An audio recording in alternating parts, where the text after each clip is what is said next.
This Mobile Geeks video is powered by ASUS. Hey, I'm Roland with Mobile Geeks right here at Computex 2015, and here we have the Sony Vaio Z Canvas tablet, though it's no longer Sony since Vaio is Sony's former notebook division that has been sold to a Japanese investment fund. And this is one of the first two devices that are coming back to market with. The other one is an Ultrabook, this one is a Pro tablet. It's got a 12.1 inch screen with a very nice panel actually. The resolution is at 2560 by 1704, so it's basically, yeah, I think it's a 3:2 aspect ratio on here. There is a slight issue with backlight bleed down here. As you can see, there's fade, and it goes all the way around the panel, though I have to say this is just a prototype. The device is a super high-end tablet garnered towards people who want as much power as they can in a portable form factor. It's even more powerful than a Surface Pro in this case, because this runs an Intel Core i7-4770Q. Still a Haswell CPU. They're probably switching to Broadwell a bit later, or directly to Skylake, but it's a CPU that runs at, I think, 2.6 gigahertz or 2.2 gigahertz base frequency, but clocks up to 3.4 gigahertz on this quad-core chip, as far as I know. There's up to 16 gigabytes of RAM in this device. Let's just quickly go to the system menu right here, and I'll show you that right here. We have 16 gigabytes in there, quite a lot, and it also features up to 1 terabyte of storage. In this case, there is a 256 gigabyte SSD integrated into this device on the show floor right here. It's running Windows 10 right now. There's still some driver problems. For example, the rotation doesn't work, and the graphics drivers basically go broken in this case. Other than that, the performance seems very nice. It's super snappy in this case. Digitizer, I already mentioned that. You can get a pen with it, but the pen sadly isn't here, so I can't show you that. The whole thing has to be cooled very aggressively. As you can see, there is huge fan vents all the way around the device. So there's fans up here. There is, these are probably also used as fans, which are the speakers at the bottom right here. And let me just try and open the stand, which is in the back right here. There's another few vents. So yeah, they're probably going to have to put some more work into cooling, because this thing has to be cooled very aggressively, as the CPU is probably putting out 35 to 45 watts of heat. Let's just take a quick tour around. As you can see, it is pretty thick. It's easily, well, I guess would be around 13, 14, 15 millimeters. We have the power button up here on the right, including a multicolor LED. This is the volume rocker, which feels very nice. It's definitely high-end quality work from Sony or from the Japanese engineers at Vaio nowadays. This is the dock for the stylus. Down here we have a small connector for charging the keyboard, the wireless keyboard that comes with it.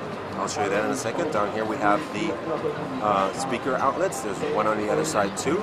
And let's go over and take a look at the power plug right here. We have an Ethernet port, nice thing to have on this Pro tablet. Full-size HDMI out plus a display port, and you get an SD card reader, a full-size, not a micro SD card reader, but a standard-sized full-size SD card reader, 2 USB 3.0 ports, so nice connectivity, and a 3.5 millimeter headset jack. What I found interesting is that on both sides of the tablet you have these buttons up here on the top, except they don't do anything on Windows 10 yet. So my guess would be they're used for as a replacement, for example, for the mouse buttons. We have an 8 megapixel camera up here on the back, another bunch of fan vents over here, and the stand is pretty interesting because it folds down very easily, or very hard actually. It folds out super easily. As you can see, it's like a car door basically. Get it to open at least, then it just snaps out, but closing it is very hard. You got to work very hard to get it to close. The whole thing is made out of aluminum, and it feels like a tank. It's super heavy. Not super heavy, it's 1.2 kilograms actually for a 12.1 inch device. With all the technology that's in here, it's pretty light compared to that. But if you put on the keyboard, which is super light and super slim, as you can see, it's like a 3 millimeters thick keyboard, but it offers all the features that you need from a keyboard, including a trackpad. The keyboard doesn't really move. I mean, it's snapped on here with magnets, so you have to put some power into it to actually get it to slip off, but it snaps back into place as soon as you let loose. And it's super light. It basically weighs nothing at all. That's probably the reason why they have put in this charging thing back here, because there's probably not a big battery in this. Let's take a quick look at the keyboard. We have huge shift keys on both sides. It doesn't flex at all because it's so thin. If you lay it down on the table, it's gonna be in contact with the surface fully. So there's basically no room to flex. There's probably just the batteries are probably down here because they need all the space up here for the lift of the keys, which is actually more than I expected. And it feels very nice. It's maybe a bit cheap compared to the tablet, but that's probably just because of the super thinness. The whole thing is also made out of aluminum.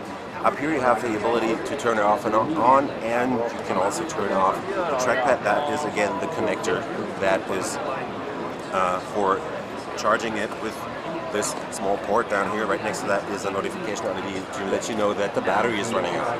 So this has just been a very quick look at the Sony Vaio Z, or not anymore Sony, sorry, I keep saying that. The Vaio Z Canvas tablet here at Computex 2015, and I was rolling with Mobile Geeks checking out this pretty interesting and kind of crazy device here at the show in Taipei. And if you like what we do on our channel, give us a thumbs up, subscribe, follow us on Twitter, Facebook, and Google+, and we will see you later.